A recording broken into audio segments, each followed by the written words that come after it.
We all understand this will have huge impacts in the society in the future, and many companies, including Microsoft and Baidu, we all invest heavily in artificial intelligence. These days I'm reading a book by Walter Isaacson, The Innovators. There are lots of detailed stories about how innovations came out. I guess his point is that innovation comes usually from collective efforts from many talented people. But what I also took away is that the U.S. government, especially the military, played a very important role in the advancement of technology. For example, Project Apollo. That generated a very large and steady demand for microchip, which resulted in the flourishing of Silicon Valley companies like Intel. And Internet was a direct output of ARPANET. So the U.S. government played a very important role in this kind of technology advancements.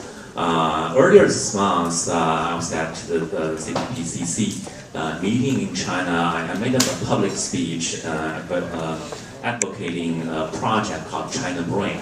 It's basically a artificial intelligence infrastructure put out by the Chinese government. We're hoping to build the largest AI infrastructure so that companies, entrepreneurs, universities can do research based on this platform. For the two of you, do you have any advice on this project? Well, basically, it's fantastic that China's stepping up to fund more basic research, whether it's in medicine or computer science. You know, that's going to help strengthen its universities. It's going to speed up innovation. President Xi talks a lot about the importance of innovation. So China has a lot to contribute. You have to be careful how you structure the government's relationship to innovation. For example, in Japan, they picked some very specific goals and approaches, the so-called fifth generation project.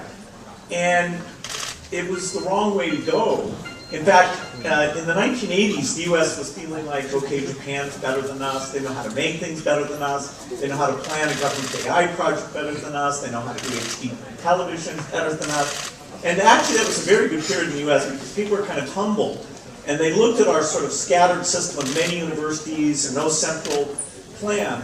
But in fact, the work in the 1980s was the very best work that was laying the foundation for so many advances, including the PC, the internet.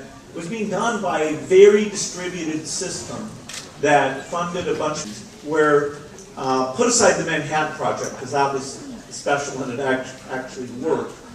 The way they did their computer science stuff was backing dozens and dozens of different approaches and having contests like the DARPA driving challenge. Now they're having this pretty cool DARPA robot challenge. So I would highly recommend not doing what Japan did and looking at why the US model, decade in and out, has been the best. Elon? I mean, I very much agree with what Will said. I mean, it's important to create an environment that fosters innovation, but you want to let it sort of evolve in a Darwinian way, as opposed to sort of pick it.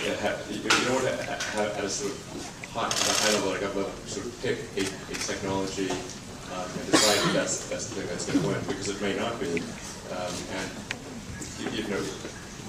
It's really, you should really let things evolve. But I mean, if there's high-level support for innovation and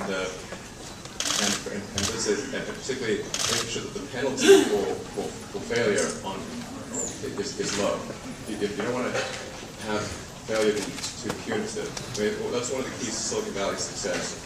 There are many founders and companies that have been very successful, but in the past the company failed. But they quickly reconstituted, people left and joined other companies, and it's really good at recycling and going through recursive self-improvement. So that's I think a really critical thing. If you're going to say you want to support innovation and new technology, which is, again, you don't know what the path is. There's no map. There's no, by its nature, it's unknown, which means you're going to make false moves. So it must be okay to make false moves.